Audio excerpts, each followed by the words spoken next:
గుంటూరు జిల్లా పొన్నూరులో ఉమ్మడి కూటమి టీడీపీ అభ్యర్థిగా ధూళిపాల నరేంద్ర నామినేషన్ దాఖలు చేశారు. చింతలపూడిలోని ఆయన నివాసం నుంచి బయలుదేరిన ధూళిపాలకు కూటమి నాయకులు, కార్యకర్తలు అడుగడుగునా ఘన స్వాగతం పలికారు. పొన్నూరు మున్సిపల్ కార్యాలయంలో ఎన్నికల అధికారులకు ఆయన సతీమణితో కలిసి నామినేషన్ పత్రాలను సమర్పించారు. ఈ సందర్భంగా రాష్ట్రంలో వైసీపీ ప్రభుత్వం 5 ఏళ్ల అరాచక అవినీతి పాలనను అంతమొందించేందుకే 3 పార్టీలు కూటమిగా కలిశాయన్నారు.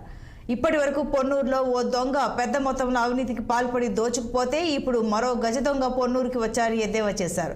అధికార పార్టీ ఎన్ని కుట్రలు కుతంత్రాలు చేసినా నియోజకవర్గ ప్రజల కూటమి అభ్యర్థిగా తనను ఆశీర్వదిస్తారని ధూళిపాల నరేంద్ర ధీమా వ్యక్తం చేశారు. పొన్నూరు నియోజకవర్గ తెలుగుదేశం పార్టీ, జనసేన, బీజేపీ ఉమ్మడి కూటమి అభ్యర్థిగా నామినేషన్ వేయడం జరిగింది. ఈ నామినేషన్లో పాల్గొన్న తెలుగుదేశం పార్టీ, జనసేన, బీజేపీ అలాగే నియోజకవర్గ ప్రజలకి అందరికీ పేరు పేరున హృదయపూర్వకమైన కృతజ్ఞతలు తెలియజేస్తా ఉన్నా. అదేవిధంగా ఇవాళ ఈ రాష్ట్రంలో జగన్మోహన్ రెడ్డి పాలన అంతం కావాలి అని చెప్పి అటు జనసేన అధినేత పవన్ కళ్యాణ్ గారు, తెలుగుదేశం అధినేత చంద్రబాబు నాయుడు గారు, బీజేపీ కలిసి కూటమిగా ఏర్పడటం జరిగింది. ఎందుకంటే 5 సంవత్సరాల పాలనలో ఈ రాష్ట్రంలో విధ్వంసం మనం చూసాం, దోపిడీ చూసాం, అరాచకం చూసాం.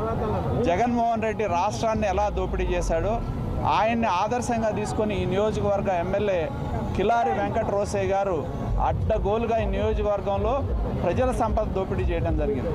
మేము పొన్నూరులో ప్రజా ఛార్జ్షీట్ అని పెట్టాం. 2560 కోట్ల రూపాయలు వివిధ అటు మద్యం కానివ్వండి, గ్రావెల్ మాఫియా కావచ్చు, భూములు కావచ్చు, వివిధ అంశాల మీద జరిగిన దోపిడీని ప్రజల ముందు ఉంచడం జరిగింది. ఆ రోజే చెప్పాను నేను, ఒక దొంగ పోతే ఇంకో గజ దొంగ వస్తాడని చెప్పడం జరిగింది. ఖచ్చితంగా రేపు రాబోయే రోజుల్లో ఇవాళ జగన్మోహన్ రెడ్డి ఏ విధంగా సంక్షేమం పేరు మీద పెద్ద ఎత్తున దోపిడీ చేశాడో ఆ దోపిడీ పాలనని అంతం పలికేందుకు ఇవాళ ప్రజలందరూ కూడా మాతో కలిసి నడవడానికి ముందుకొచ్చారు. ఆ దోపిడీ పాలనకి అంతం పలుకుదాం. ప్రజలు ఇవాళ ఈ ప్రభుత్వం మీద, ఈ పాలన మీద తిరుగుబాటు చేయడానికి సిద్ధంగా ఉన్నారు.